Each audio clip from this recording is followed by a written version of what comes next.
ಸಫಾಯಿ ಕರ್ಮಚಾರಿ ಆಯೋಗ ಇಂದು ಬೆಂಗಳೂರು ಜಲ ಸರಬರಾಜು ಮತ್ತು ಒಳಚರಂಡಿ ಮಂಡಳಿ ಅಧಿಕಾರಿಗಳೊಂದಿಗೆ ಸಭೆ ನಡೆಸಿತ್ತು. ಸಭೆಯಲ್ಲಿ ಜಲಮಂಡಳಿ ಅಧ್ಯಕ್ಷೆ ಮಂಜುಳಾ ಎನ್ ಹಾಗೂ ಸಫಾಯಿ ಕರ್ಮಚಾರಿ ಅಧ್ಯಕ್ಷ ಪಿ ರಘು ಭಾಗವಹಿಸಿದ್ರು. ಸಭೆಯಲ್ಲಿ ಸಿಬ್ಬಂದಿಗಳಿಗೆ ಬಟ್ಟೆ, ಸ್ಯಾನಿಟೈಸರ್, ಸೋಪು ಸೇರಿದಂತೆ ಅಗತ್ಯ ಮೂಲಭೂತ ಸೌಲಭ್ಯಗಳನ್ನು ಒದಗಿಸುವಂತೆ ಸೂಚನೆ ನೀಡಲಾಯಿತು. ಜೊತೆಗೆ ಗುತ್ತಿಗೆ ಸಿಬ್ಬಂದಿಯನ್ನು ಕಾಯಂಗೊಳಿಸುವುದು ಹಾಗೂ ಅವರ ವೇತನವನ್ನು ಹೆಚ್ಚಿಸುವಂತೆ ಒತ್ತಾಯಿಸಲಾಯಿತು. ಸಭೆಯ ಬಳಿಕ ಮಾತನಾಡಿದ ಸಫಾಯಿ ಕರ್ಮಚಾರಿ ಅಧ್ಯಕ್ಷ ಪಿ ರಘು, ಸಿಬ್ಬಂದಿಗಳ ಸಮಸ್ಯೆಗಳನ್ನು ಶೀಘ್ರದಲ್ಲೇ ಪರಿಹರಿಸಲು ಜಲಮಂಡಳಿ ಕ್ರಮ ಕೈಗೊಳ್ಳಲಿದೆ ಅಂತ ಹೇಳಿ ತಿಳಿಸಿದರು. ಅದನ್ನ ತನಿಖೆಯಿಂದ ಕಂಡು ಬಂದಿದೆ. ಅದರಿಂದ ನಮ್ಗೆ ಗ್ರೌಂಡ್ಸ್ ಇಲ್ಲದೆ ಇರೋದನ್ನ ಸುಮ್ಮನೆ ಹೇಗೆ ನಾವು ಆಕ್ಷನ್ ತಗೊಳಕ್ಕಾಗುತ್ತೆ. ಈಗ ಅದೆಲ್ಲ ಆದ್ಮೇಲೆ ನಾವೇನ್ ಮಾಡಿದೀವಿ, ಇವಾಗ ನಿಮ್ಗೆ ಗೊತ್ತಿರ್ಬೋದು ಅಥವಾ ಹೇಳಿಲ್ದಿರ್ಬೋದು ನಾವು, ಬಟ್ ಎವ್ರಿ STP ಆಡಿಟ್ ಮಾಡಿಸಿದ್ದೇವೆ ನಾವು.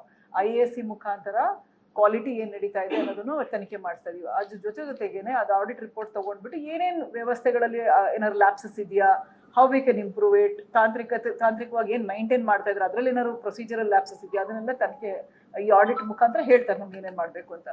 ಕಂಪನಿ ನೇಮಕ ಮಾಡಿದೀವಲ್ಲ, ಒಂದು ಪ್ರೈವೇಟ್ ಕಂಪನಿ ಇದ್ದಾರೆ, ಅವ್ರು ಯಾರು ಎಕ್ಸ್ಪರ್ಟ್ ಇದಾರೆ ಅವ್ರು ಮಾಡ್ತಾ ಇದೀವಿ.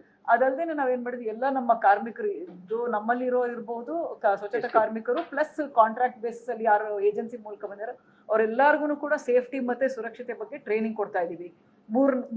ಒಂದು ವರ್ಕ್ಶಾಪ್ ಅಲ್ಲಿ ತುಂಬಾ ದೊಡ್ಡ ಪ್ರಮಾಣದಲ್ಲಿ ಆಗೋದ್ರಿಂದ ಬ್ರೇಕ್ ಮಾಡಿ, ಯಾಕಂದ್ರೆ ಫುಲ್ 100% ವಿಡ್ರಾ ಮಾಡಕ್ಕಾಗಲ್ಲ ನಾವು.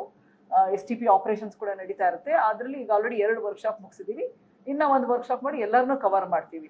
ಫಸ್ಟ್ ಹಂತದಲ್ಲಿ ಅಷ್ಟು ಟ್ರೈನಿಂಗ್ ಇಮಿಡಿಯೇಟ್ ಆಗಿ ಕೊಟ್ಟಿದ್ದೀವಿ ನಾವು. ಅದನ್ನ ಅಲ್ದೇನೆ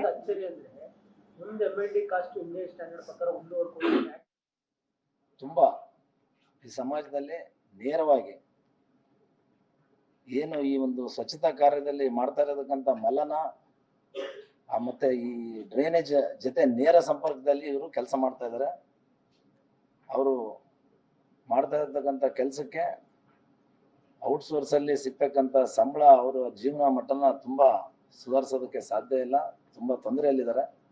ಆದ್ರಿಂದ ಅವರಿಗೆ ಕಾಯಂಗೊಳಿಸಿ ಅವರಿಗೆ ಸಿಗ್ತಕ್ಕಂಥ ಸರ್ಕಾರದ ಸೌಲಭ್ಯಗಳು ಸಿಗ್ಬೇಕನ್ನೋಂಥ ದೃಷ್ಟಿಯಿಂದ ನಾವಿವತ್ತು ಮೀಟಿಂಗ್ ಮಾಡಿ ಬಂದಿದ್ದೀವಿ.